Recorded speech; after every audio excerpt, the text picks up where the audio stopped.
I believe everyone's doing their best, and that the fundamental potential of humanity is meant for good. I also believe that our baseline experience is meant to feel good. We are meant to feel that we belong, to feel seen, to feel loved. This is our birthright. The truth of humanity is that we are, at a core level, built as two things: the innate impulse to grow and evolve, and on the other side we have the reptilian response, a fear-based desire to hunker down and do the same thing we've always done, because the risk inside of change is so great. This is a planet where we experience lots of adversity. What are we gonna do when it comes, y'all? 'Cause it's coming.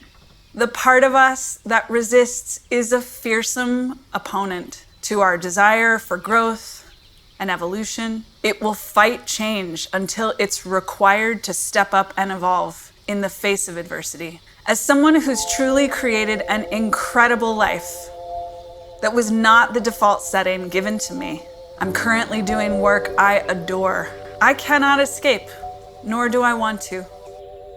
Nobody can escape adversity. Checking off all the boxes, living your dream life does not protect you from adversity. 2020 was the year where we as a global humanity were forced to look at the systemic racism, the ignored class system, the climate and economic crises, and name these adversities collectively and clearly.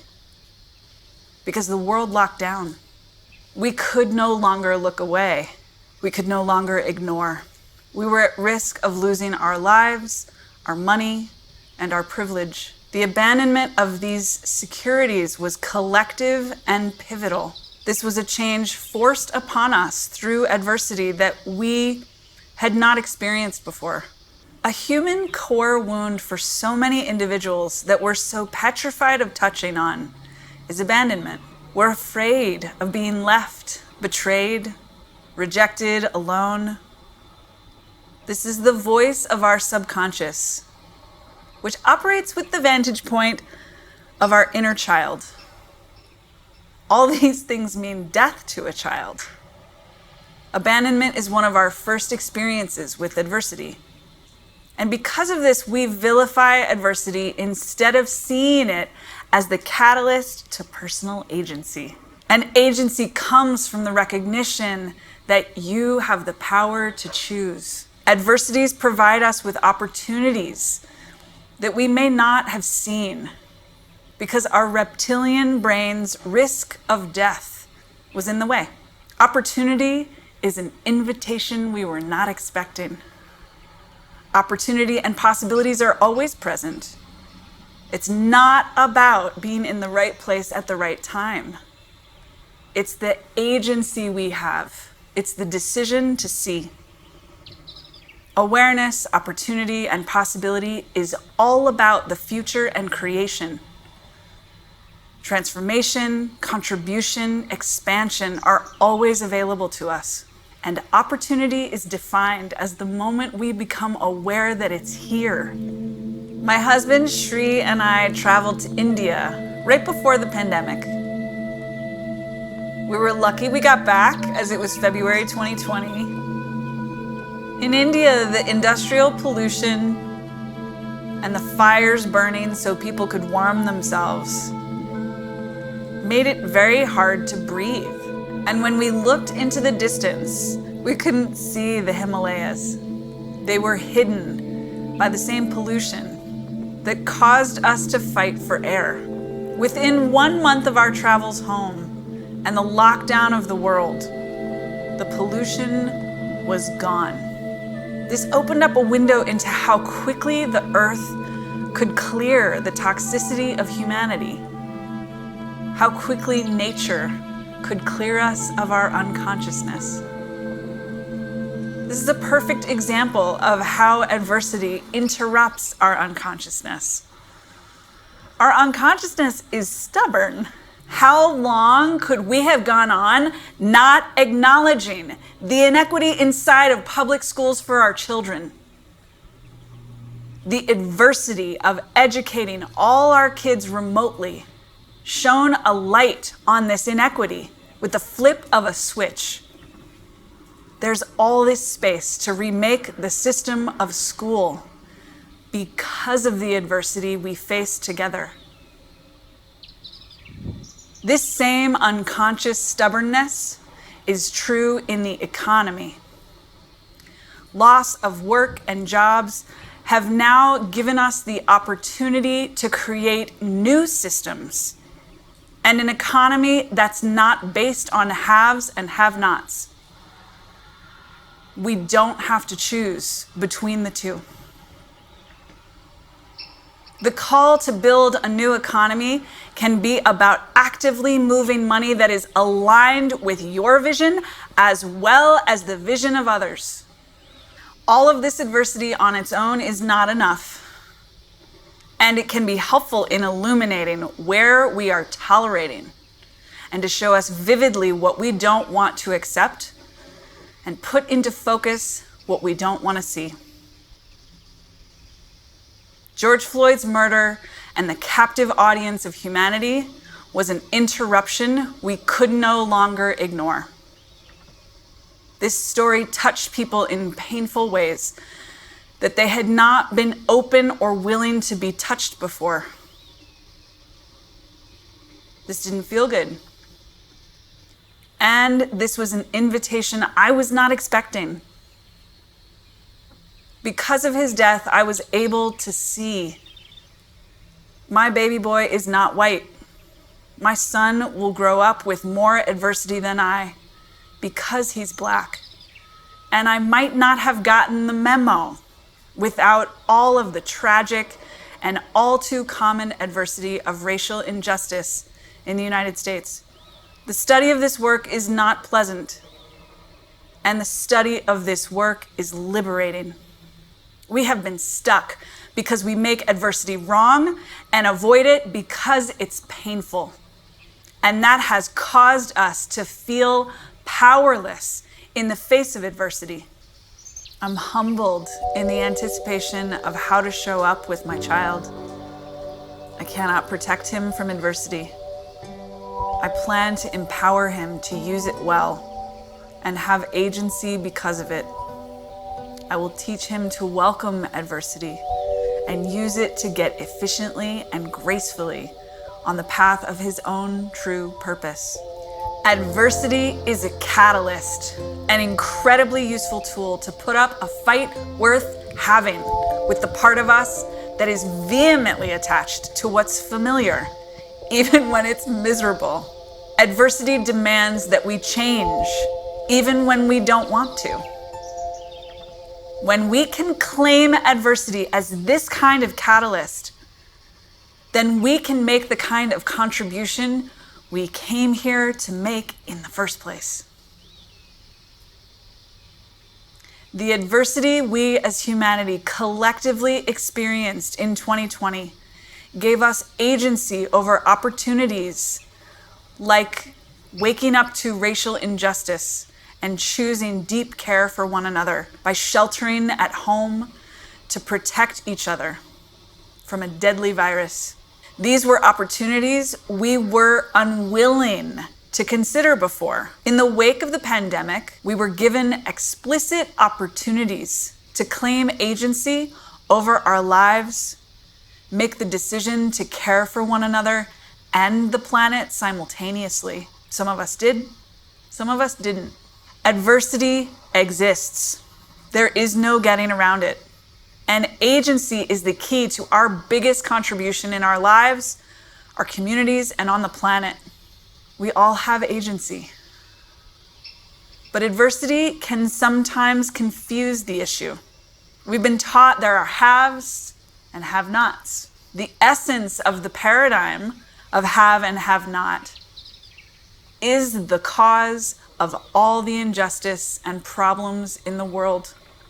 In this paradigm, at best, we get to choose which one we want to be.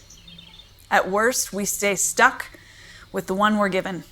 Our society is built on centuries of have and have not. And until we consciously go after a world that transcends that, we will continue to recreate it. It's a popular fantasy that if we can be a have, we won't experience adversity. But the goal is not to minimize adversity, it's to redefine it. All human harm and horror is a result of our fundamental misunderstanding of adversity. When we believe we have to get on top in order to prove our agency, we've misunderstood adversity because we're trying to avoid it. This dehumanizes everyone, polarizes us, and causes us to walk around in fear and separateness.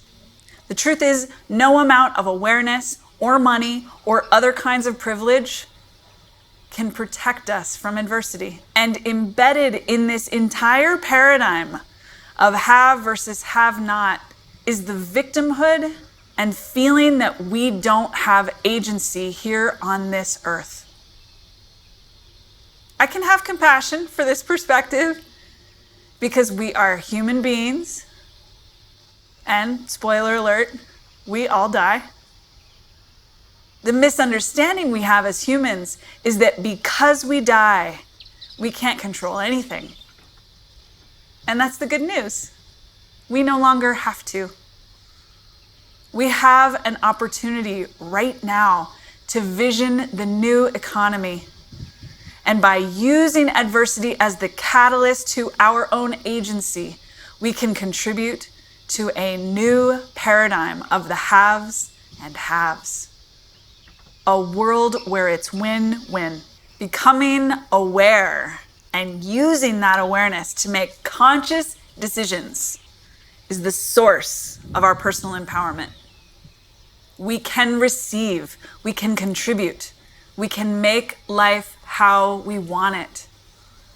We can make a world that rejects the duality of have and have not. We have the power to grow in alignment with our desire and our vision. We have the power to be generous with all people, to co-create in our communities, and to transform at every level. This is a world where everyone wins. This is the new economy. Pause in moments of despair, lack, fear, panic, and chaos. Rename this adversity as opportunity and lovingly, relentlessly move into your personal agency. And what becomes possible? Think of Mother Teresa, Oprah, Rihanna, Tarana Burke, Gandhi, Martin Luther King Jr., Helen Keller, Anne Frank, Maya Angelou, Billy Porter, Alexandra Ocasio-Cortez, Ruth Bader Ginsburg, Jesus Christ, every freaking body who inspired any of us. Personal agency does not mean we are growing the grass or blooming the flowers. It means we are awake and alive to our own power to choose in this life, in this circumstance, in this relationship, to bring ourselves to go deeper. Agency means using the thing and taking action rather than being run over by it. Enthusiastically welcoming adversity is where opportunity awaits. I'm asking you to say yes to the unknown, because that's what opportunity is.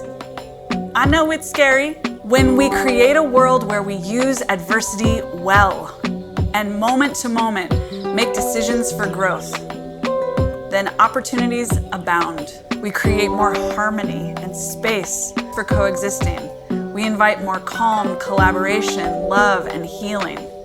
When we use adversity well, we welcome our differences around race, gender identity, sexual orientation, spiritual beliefs, and core values. And we build a world where all people benefit. How do you benefit from adversity? What's the contrast it reveals for you? Instead of money scarcity, doing work that we hate, true abundance, doing meaningful work we love. Instead of injustice, healing, redemption, and cultural change.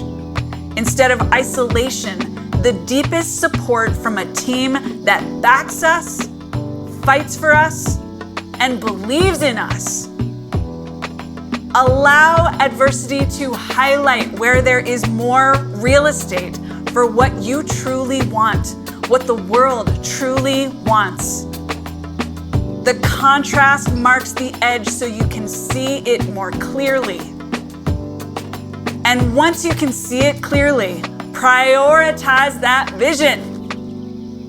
Seeing the Himalayas 24/7, 365. Knowing you can make the money you want, when you want, how you want. Not needing to have the talk with any more sons. Equity on the planet, nonviolence, and unconditional love. This is what welcoming adversity looks like.